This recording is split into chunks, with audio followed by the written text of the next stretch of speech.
The storm had passed, but the wound remained.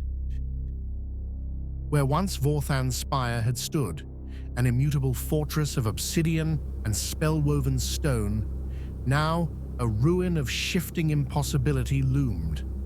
The battlefield around it was littered with the remains of constructs and warriors alike, some bodies twisted by the erratic forces unleashed in the spire's final moments, others frozen in time as if caught between existence and dissolution. The ground was scorched with the residual traces of raw, unfiltered magic, unstable rifts, flickering in and out of sight like the remnants of a broken dream. The sky, once filled with the fury of battle, had gone eerily silent. The air still pulsed with the aftershocks of the failed, unfaltering edict, an ever-present hum that set teeth on edge, making even the most seasoned mages uneasy. The very fabric of reality had been wounded, and now it bled. Amidst the chaos of the battlefield, Vorthan the Unbound stood at the precipice of the ruin. She had been at the heart of the storm, her chaos magic lashing through the final defenses of the Iron Archmages, unmaking their strongest guardians. Now she watched as the Spire continued its ceaseless cycle of destruction and renewal, a structure that could never again be conquered, because it could never again be whole.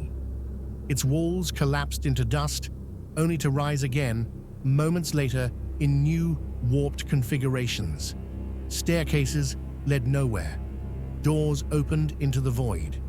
Whole sections of the spire simply blinked in and out of reality, shifting with each passing moment. The Iron Archmages were gone. Whether dead, erased, or scattered beyond the reach of time, none could say.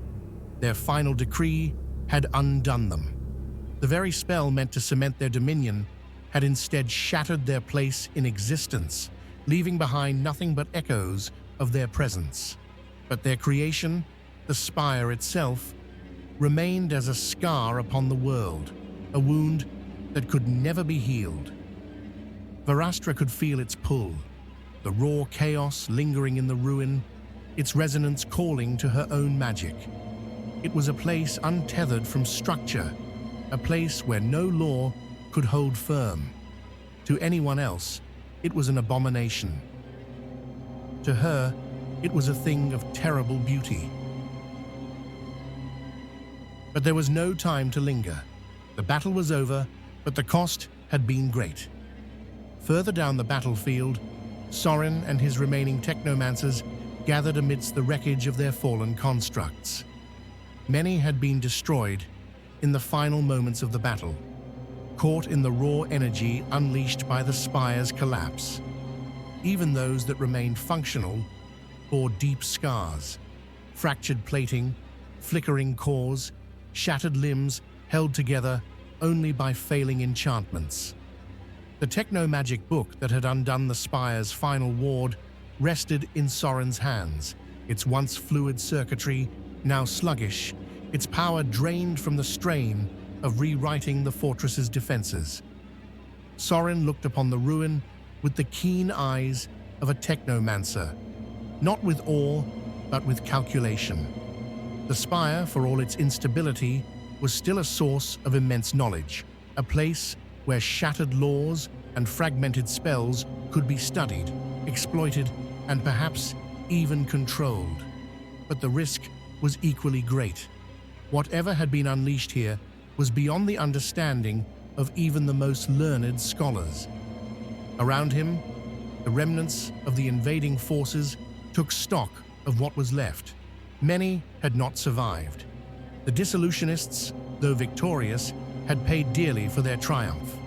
Some wandered the battlefield in a daze, their minds frayed by exposure to the Spire's unraveling. Others knelt among the wreckage, tending to the wounded or recovering what little could be salvaged. The earth itself had not been spared. The land surrounding the Spire had been altered in ways that defied reason. Some sections of the battlefield had fused into a single mass of interwoven stone and metal, as though the war itself had been frozen mid-motion. Other areas had been stripped bare, reduced to vast stretches of smooth, featureless glass, the result of raw magical heat, melting the ground down to its very essence. Strange anomalies flickered at the edges of perception. Phantom images of warriors still locked in battle, echoes of the past caught in the lingering turbulence of the failed spell. The ruin could not be mapped, and it could not be understood, and it would never heal. The siege of Vorthan's Spire, a conflict wrought by the collision of mind, magic, and unyielding ambition, stands as a defining moment in the annals of history.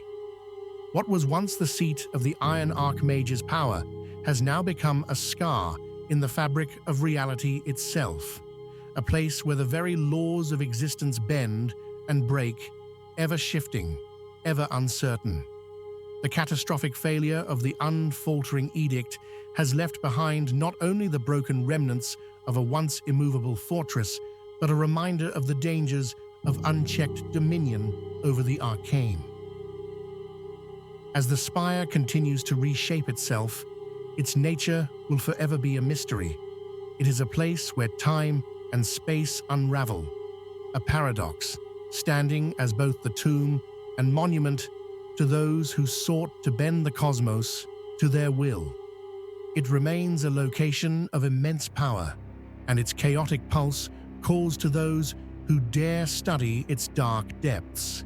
Yet, even in its ever-changing state, it serves as a solemn testament to the price of ambition and the fleeting fragility of the most impenetrable fortresses.